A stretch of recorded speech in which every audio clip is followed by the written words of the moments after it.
Hi, it's Tony Robbins. Happy New Year. Listen, how's your new year coming out so far? I know it's early, it's January 15th, and I thought I'd send you out this little video message because you know what that day means, don't you? January 15th is the cutoff. Statistics show that 95% of the people that actually made a New Year's resolution have already broken it by today.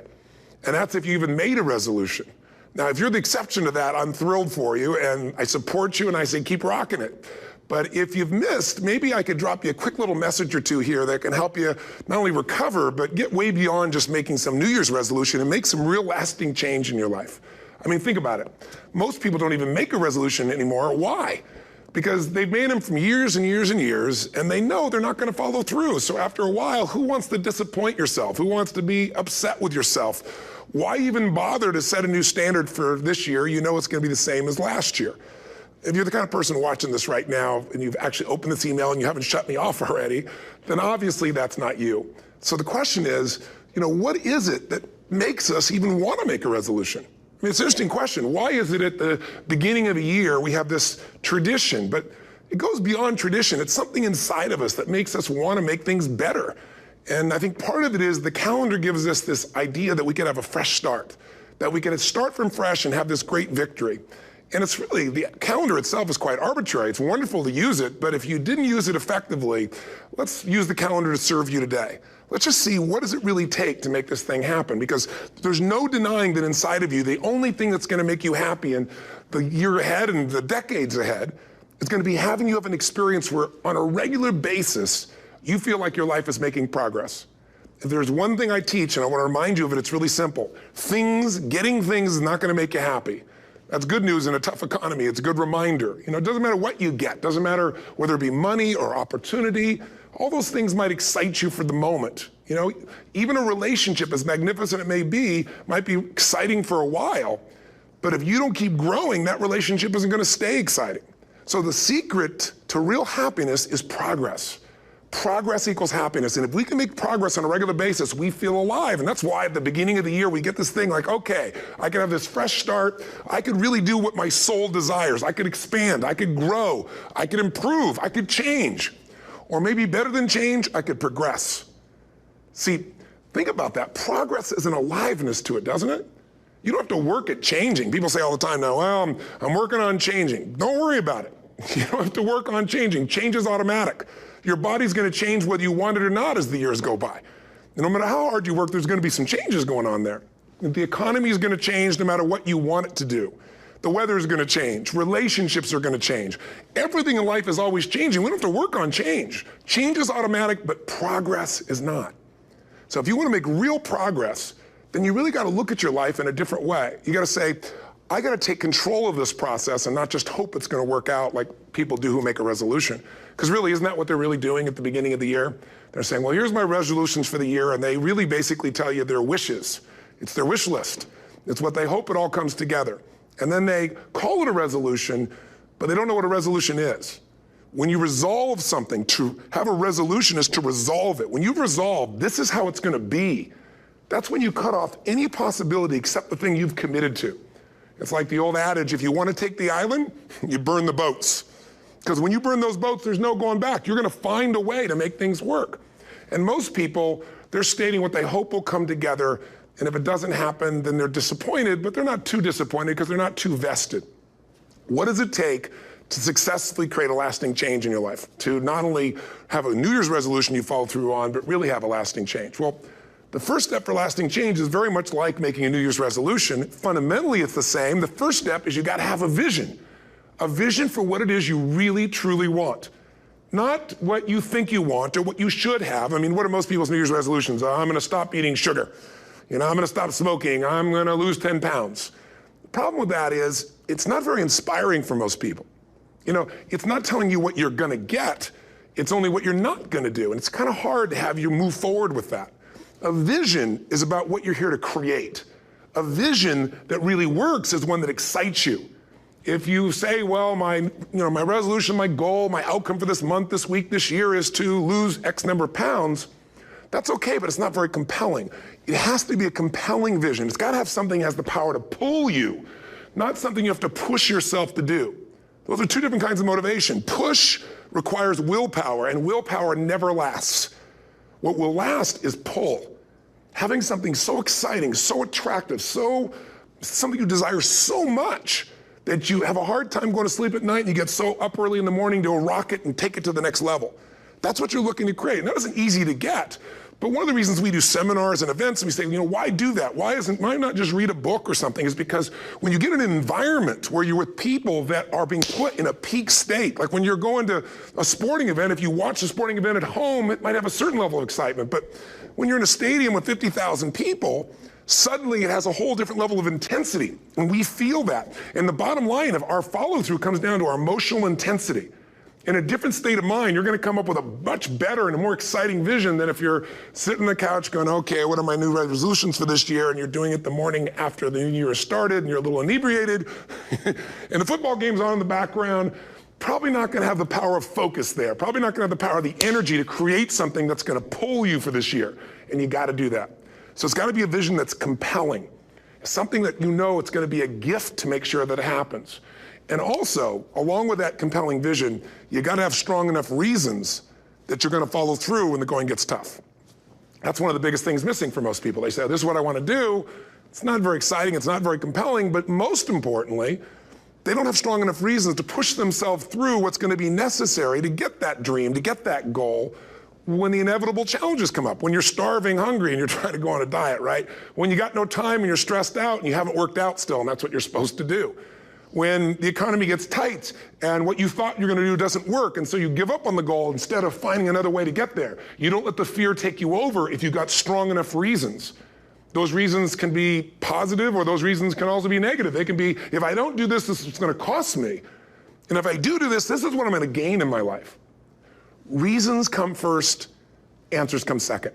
If you get a compelling vision and you got strong enough reasons that will push you through the tough times, you're going to do things other people don't do. Instead of collapsing, even if you get off target, you won't go, oh, I blew it. You'll get right back on target, make the change, make things happen. And I know you've done this in many areas of your life. Just think about it again. I'm not teaching you something really new here today.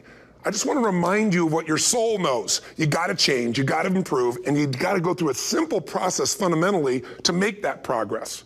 First step, vision that's compelling. Second step, make sure that there's strong enough reasons to follow through. Third step, you got to review it and feel it every day. I mean, anything. Have you ever had this happen in your life? Has there been anything in your life that you've ever wanted so badly? You were so desirous of it. You had such a hunger for it that you couldn't stop thinking about it. Could have been a career move, could have been when you were a kid, a car, it could have been a relationship, it could have been anything, but you were obsessed. You wanted to make this happen. You wanted to attract this to your life. You just wanted something. And you didn't even know how to get it. But it was so compelling to you. You kept thinking about it every day, envisioning it, imagining it, feeling it. And then stuff happened. And suddenly you started to attract people or situations to your life, and it just came together. Like, you didn't even have a total plan. It was just that it was so a part of your focus with so much intensity and emotion so often that it sensitized you to notice anything that could get you there. There's a part of your brain called the reticular activating system. For short, we call it the RAS. That part of your brain determines what you notice in the world. And it's really important because when you set a goal, when you get really clear on a vision and there's strong enough reasons and you review it enough and it becomes a part of you, that part of your brain says, anything that relates to this, I need to notice. It's like, did you ever buy a certain kind of car or maybe a certain outfit and suddenly you see that car everywhere or those outfits everywhere? Well, you know the cars were always around, but why do you see it now? Because your RAS knows this is important. This is part of my world now. Similarly, when you really get clear and it's compelling and you're reviewing it every day, you've got strong reasons and you're reviewing it every day and you're feeling it, the brain becomes incredibly acute at noticing anything to get you to move forward. And so that's the power of this. So, what do people do with a New Year's resolution? They come up with something they kind of want. It's not a compelling vision. They don't really have strong enough reasons, and they never review it again until they notice that they broke what they said they really want to make happen, because they didn't really resolve. If you resolve, you got the vision, it's compelling, you review it daily, and you feel it, you envision it, and you experience it. Simple as it sounds. Now, ultimately, what is this really about? Ultimately, if you're going to have lasting change, what is this really about? Ultimately, if you're going to have lasting change in anything, you're really talking about just raising your standards. I always tell people, if you want to know how to change your life, I give it to you in 3 words, boring as it sounds: raise your standards. And what does that mean? Corny as it sounds. Raise your standards. Oh, thank you for the breakthrough thought, Tony. I'm glad I wasted my time watching this little email with you. But think about it. Lasting change is different than a goal. You don't always get your goals, but you always get your standards. Maybe it would help you is to think about it this way. I try to explain standards to people with a different set of words. Think of it as everybody in life gets their musts. They don't get their shoulds. Like, think about it. Most people have a list of shoulds, don't they? Don't you have a list of the shoulds, things you should do, you should follow through on? I should lose some weight, I should work out more, I should make more calls, I should respond more rapidly to my email, whatever, you know? I should get into the office earlier, I should be, more confident. Whatever your should list is, people love to have their should list be met, but it's kind of like New Year's resolutions. If it does, it's really exciting, but if it doesn't, which is most of the time, it's a little disappointing, but you kind of know it's not going to happen.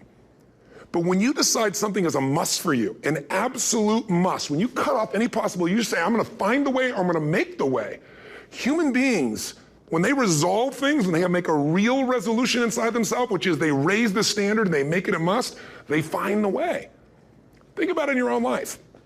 Haven't you had some area of your life where you raised your standard and your life has never been the same? Maybe at one time in your life you smoked cigarettes, or you did something and you did it for years and you kept trying to change it and kept telling yourself I should. And then one day something happened. Something just clicked you over. Something took you over that kind of tipping point. And inside yourself you said no more. And it was a very, very different experience, wasn't it? Something inside of you shifted and what was a should became a must and you've never gone back. Is there an area like that in your life you can think of? Again, did you ever smoke cigarettes? Did you ever eat a certain way, drink a certain form of alcohol, and then finally say no more, and you just don't go back? And notice this, it doesn't really take any willpower anymore. Because somewhere when we make this click, when we make something a must, we attach ourselves to it. It becomes part of our identity. And one thing I've learned in the last, 33 years of working with people from now over 100 countries, 4 million people, is human beings absolutely follow through on who they believe they are. If you said to me, well, I'm really going to work hard to stop smoking, but I've been a smoker my whole life and I am a smoker.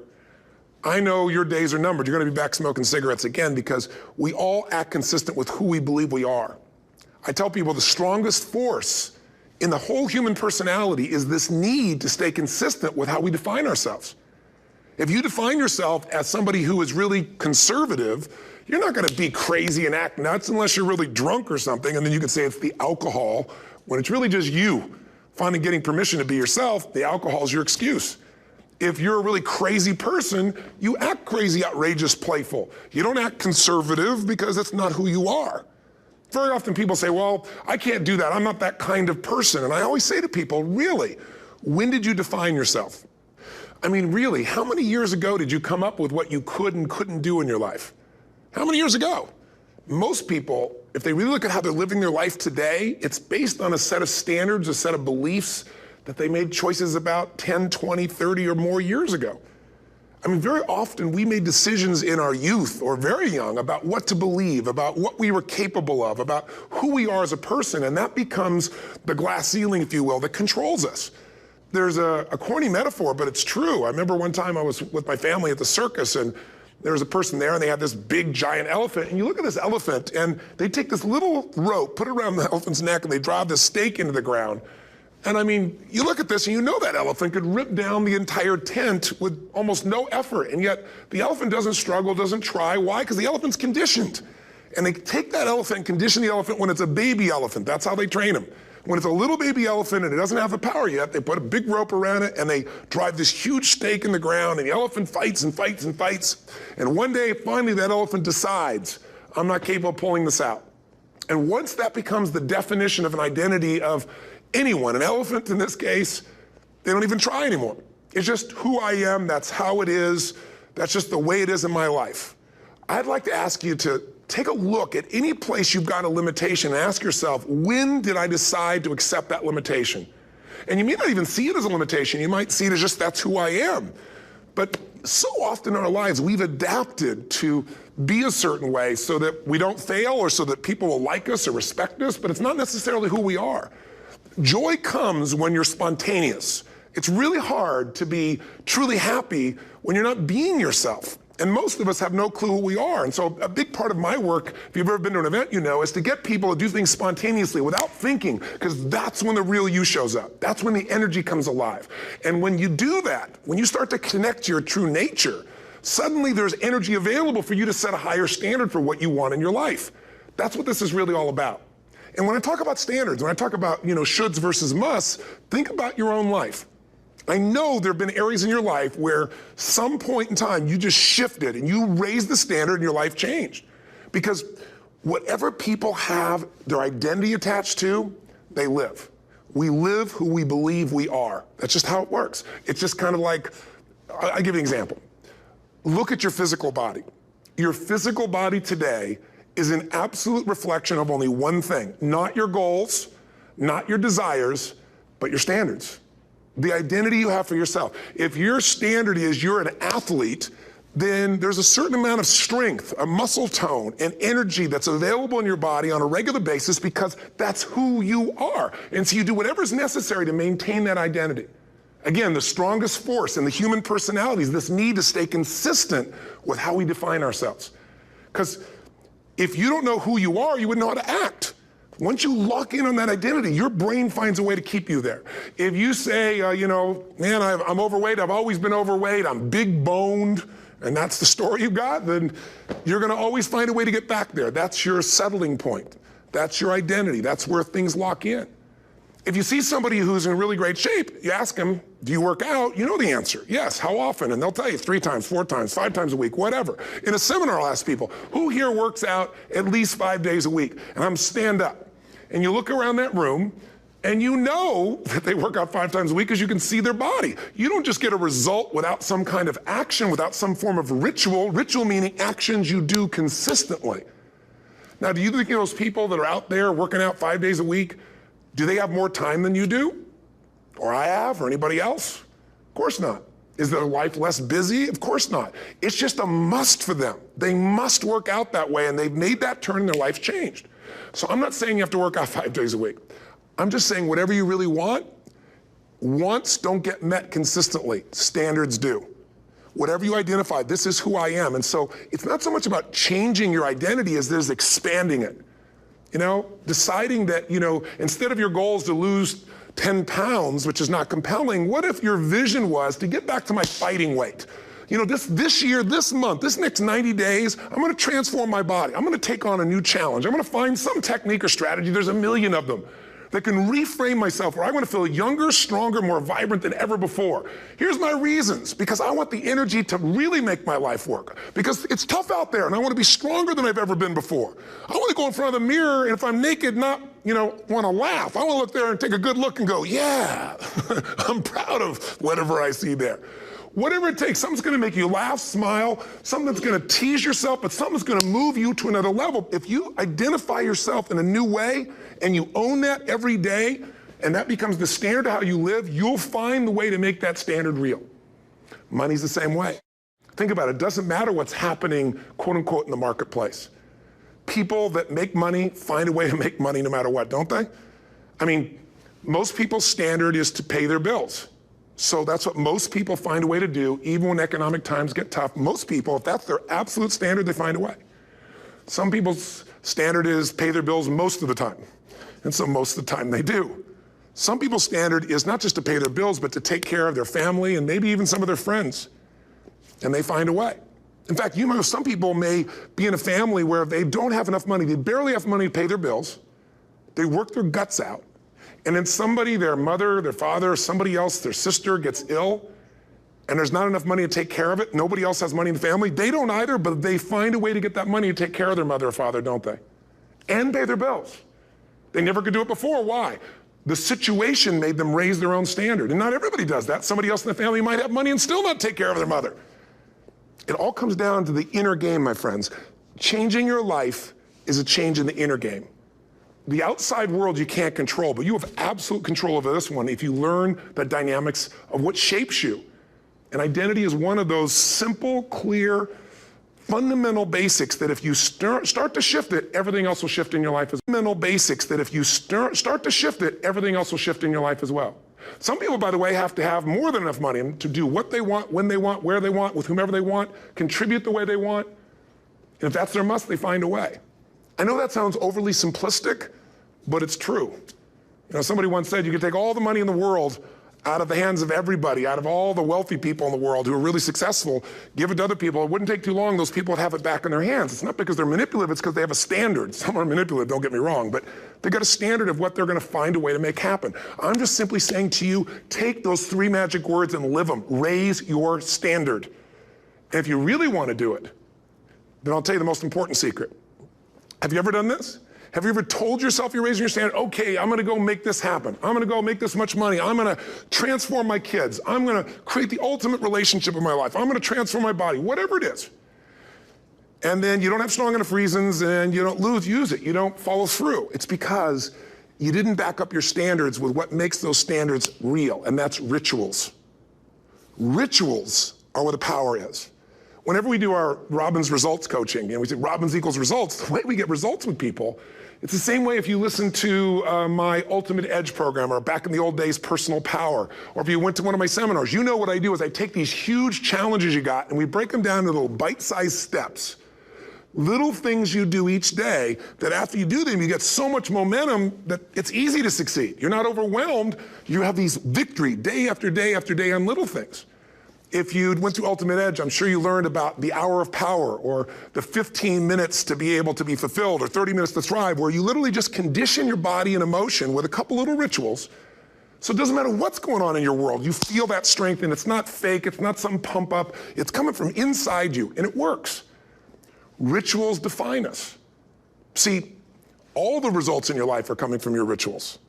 They start with a standard and then have rituals that follow it up. Like, for example, if you are where you want to be physically, you have very different rituals than if you're not where you want to be physically. If you're overweight, you and I both know you got a different ritual than if you're physically fit. Completely different.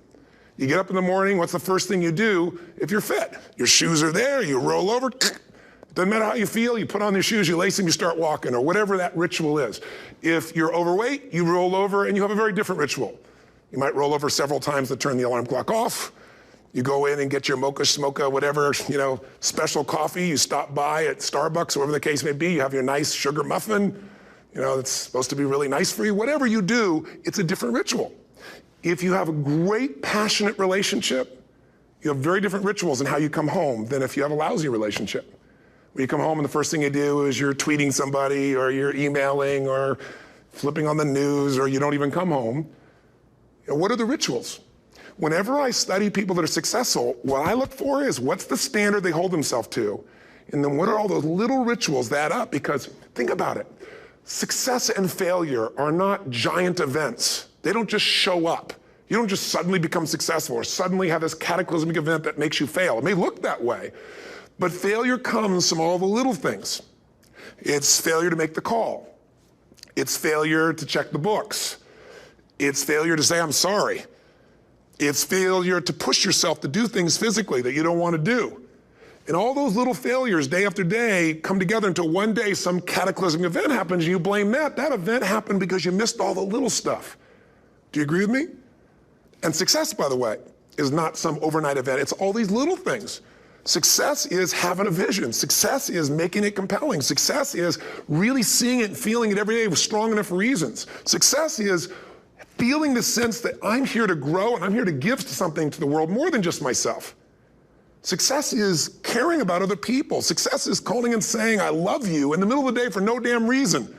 Or sending a note. That'll change your relationship. Have a ritual of something funny, playful, or a surprise you do. How many relationships are dead today because they have no surprise rituals anymore? You need to have some rituals, some cool things you do that nobody else does that gives you a better life than anybody else has. All the little stuff, that's where success comes from. In business, it comes from delivering more than anybody could imagine. All those little things add up. People go, wow, that's who I want to do business with. It's true in any area of your life. So if you look at somebody who's really successful and you think, wow, they're so amazing, they're such a genius, you got to dig underneath and you got to remember something. People are rewarded in public for what they've practiced for years in private. Myself and my business people say, how do you get up and speak? And you have no notes and you go for 3 days and nights and the room is like, everybody's wired and it's incredible. It's like a rock concert. How do you do that? How do you have that confidence? Well, you know, it's not confidence, it's experience now. But I did so much behind the scenes, and I still do, to make things right. I mean, how many people would know that since the time I was 17 years old, before I walk out on stage, still do to this day, wouldn't need to do it, but I still do it, I never walk out there without being in an absolute peak state of mind. You know, there are days my back is hurting, my throat was hurting, or I may have had a challenge, or my father passed away, and I've still got to deliver for these people because my standard is give my all every time. Every event has to be better. Talk to anybody who's been to our events for 5, 10 years, some of our trainers, and I'll say, I don't know how he does it. He always finds a way to make it better. That's not an ego thing. That's a standard in me. I have to find the way. And my ritual, though, is I prepare, I think, I gather new information, I figure out how to put something across better. What do people need? I spend time with our customers. I see what's going on. And before I get on stage each time, I have this little ritual to put myself in a state of mind. And I did it starting like 17 years old. I started doing it. I'd say, I now command my subconscious mind. And I say this out loud several times, this little phrase, set of phrases, as an incantation to kind of condition my mind and body. And I'd say, I now command my subconscious mind to direct me in helping as many people as possible today by giving me the strength and the emotion and the humor and the brevity, whatever it takes to show this person and help this person change their life now.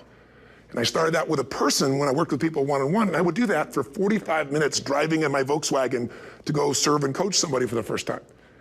Now I don't say that person, I say these people, and I can go out in a room of 10,000 people and deliver for 50 hours, and I do it every time I come back on stage. It's a ritual to go into peak state. Peak states don't just show up, they don't interrupt you.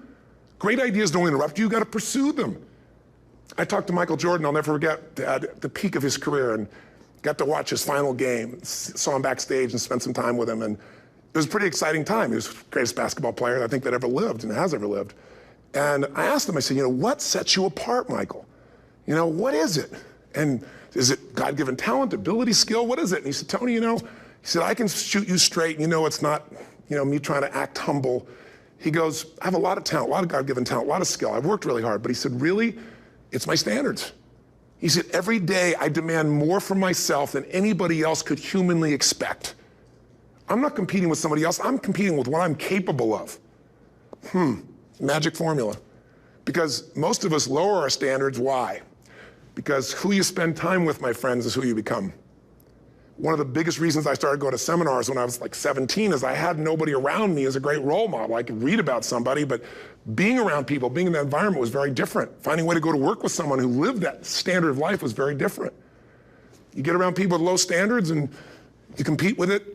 You don't need to compete with it. It's like, okay. I mean, remember Jerry Springer? I don't know if he's still in the air, but you know, I remember he used to get people on the show and I thought, where would he find these people?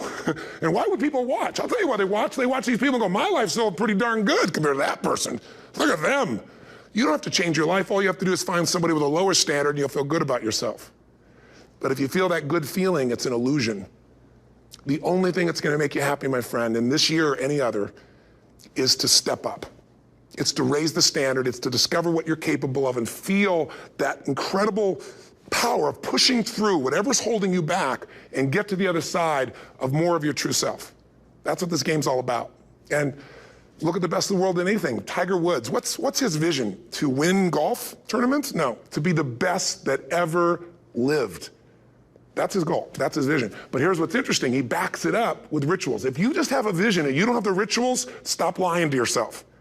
His rituals are, he started doing things nobody did before. He went and started lifting weights. Golfers lifting weights? No way.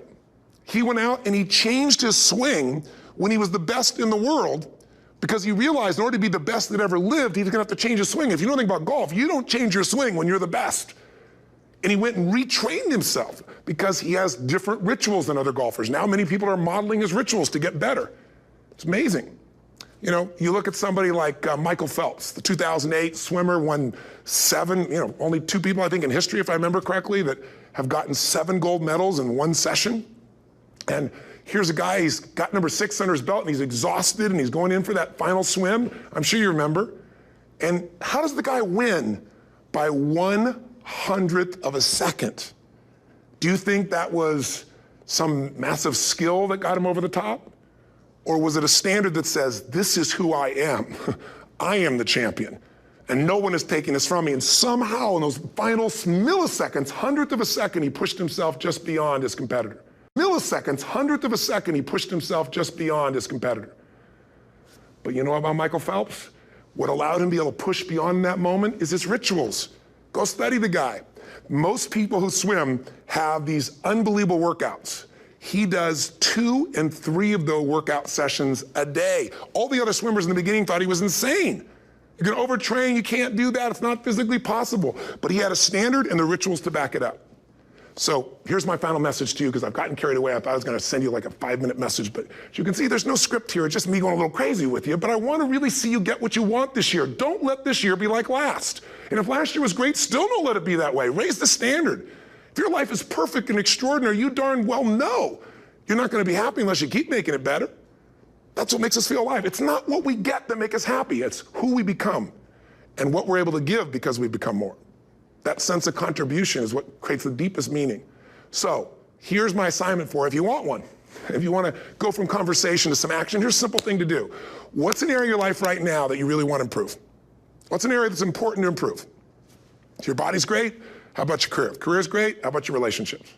Intimate one especially, or your kids, or your relationship with your creator, your spiritual side of your life.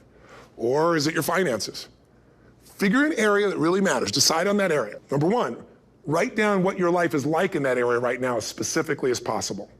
So you might say, well, I'm 13.5 pounds overweight, whatever the weight is, whatever the situation is, or my body fat's like this, or I wake up exhausted in the morning, and you write the truth of where you are right now. So you're real clear. Or I'm not in a relationship. I say I want a relationship, but I'm not in one, and I don't seem to find them. All the good ones seem to be gone is my belief. And I really do want one, but I don't have it. Whatever your definition. Or I'm in a relationship, and God, I wish I wasn't in a relationship. I'm planning my escape, wherever you are. Or I have a wonderful relationship, we love each other, but there just isn't enough passion. Just write the truth of where you are. The area you want to change, but write how it is. And then the second step is, and this is where you gotta be really honest with yourself.